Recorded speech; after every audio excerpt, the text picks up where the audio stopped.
Hi there, welcome to the Gardens and Graveyard channel. My name is Charisma and today we're meeting in the front yard and we're going to do a January front yard garden tour.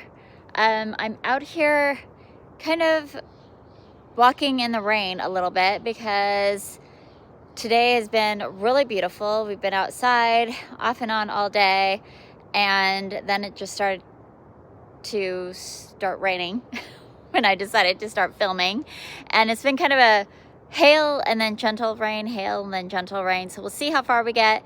Might have to duck for cover, I don't know, but our forecast looks like hard rain for the next week or so, so I wanted to get out here in the beginning of January and share with you what things are looking like in the garden today on the Oregon coast in a zone 9A. So starting here, there's not a whole lot going on. It's winter time. Our jasmine has a ton of growth on it. It's going completely insane. We even have what appears to be possible buds, which would be so wild to me if it started blooming. We've whittled down our plant table a little bit, which is kind of exciting. And then that is kind of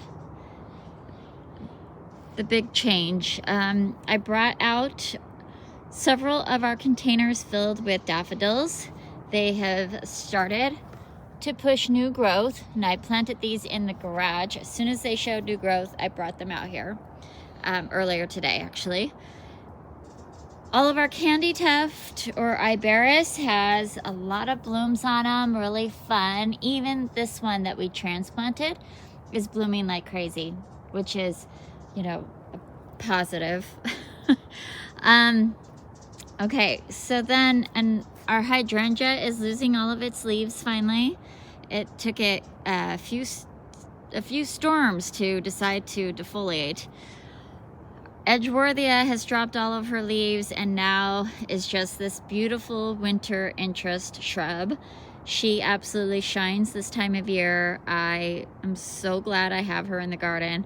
Just a really, really beautiful specimen with these sweet flower buds all over them. Those won't open until late February or so, but in the meantime, she just looks like this. So pretty.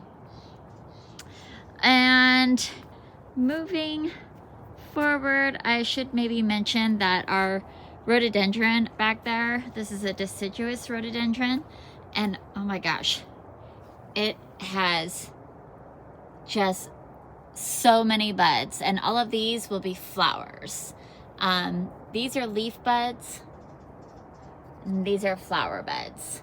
There are so many. It's so exciting. I cannot wait to see her pop open. We've got a little bit of heather blooming in here. Our heuchera is not blooming yet.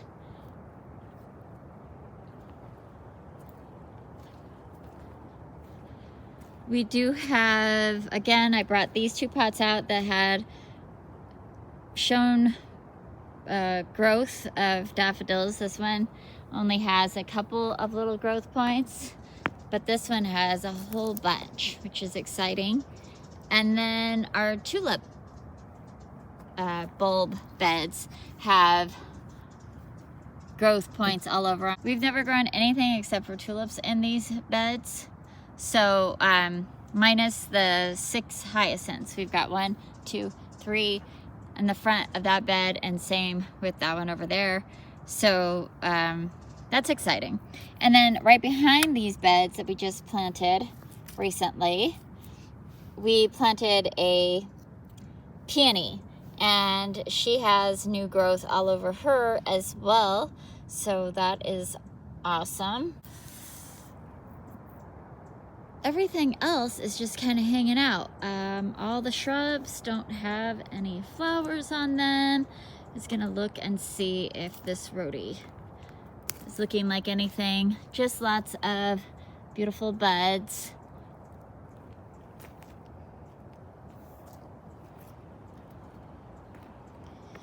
And we have had crocus in this area in the past, but every time I plant bulbs in this front section of our garden, they do not come back year after year. So, which is why I started planting all of my bulbs in containers. Well, you could also see that the staghorn sumac has lost all of her leaves. I'm not sure if it had been completely defoliated at the beginning of December or not, but certainly has been now. Still has the cones on the tips for fun winter interest. And the heather down here is blooming. The white heather always blooms first and better than the like lavender, pinkish lavender one that I have here. But still fun to see them blooming. And I'm not gonna go into the lower garden. There's actually really nothing to see down there right now except for the snowberries, which I shared in another video recently. Let's see if I get right there. Sweet little white berries on the snowberry underneath that rhododendron. I definitely want to add more of those into the garden. The pineapple sage is ready to be cut down. Finally, has all bloomed out. You could see how well it bloomed though. Still has some color on it. Just such a fun late season plant. And the hummingbirds really love it. And then moving up here, can you guys believe that this vermillionaire still has color on it? Look at this. We planted this as a 1 pint plant in March. It is now January. Do they look a little bit sad than normal? Of course they do. I mean, what in the world? And they lose their leaves. They push it out without my help. So, yeah, it just keeps pushing new flowers. And so does the one across the way. This one's a little bit more leggy, but still just full of flowers. The Hebes are looking good this time of year. They put on their new growth, which is super fun.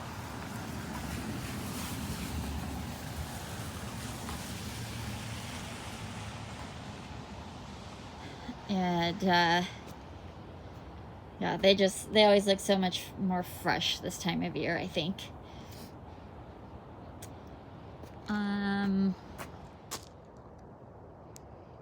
I guess the other thing I was gonna look at is the leprechaun plant has a tiny bit of new growth, and I was gonna look and see if the Caenomyles or the Carya japonica is pushing any buds, because they're early bloomers.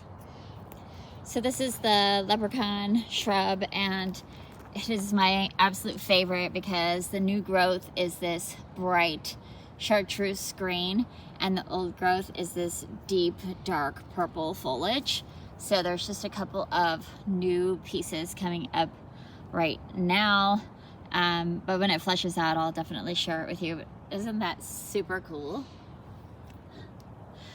And then across the way, we do have winter hazel here, but it also doesn't bloom until February typically. And then we've got the Caenomyles, and I'm seeing tons of buds, but I'm not seeing any flowers yet. Same with the Carya japonica. These maybe don't bloom super early in the winter. Tons of buds, tons, but no flowers. Well, that's it for the January garden tour. There's not a whole lot going on, typical of winter. I'm really happy that we have so much evergreen and beautiful things to look at, even though it's winter. And I actually love that there's not a 10 going on, because we don't get snow and we don't get like a true winter here. So when my garden is just kind of empty, it gives my spirit a simulated winter, which I think that all of our bodies and our minds and our souls need to experience all the cycles of the seasons to be really balanced in life. And so I try to ensure that my garden looks beautiful, but also allow it to just rest so that I can rest. And I hope that you are resting, and I hope that you're celebrating your life, and I will see you in the next video. Bye.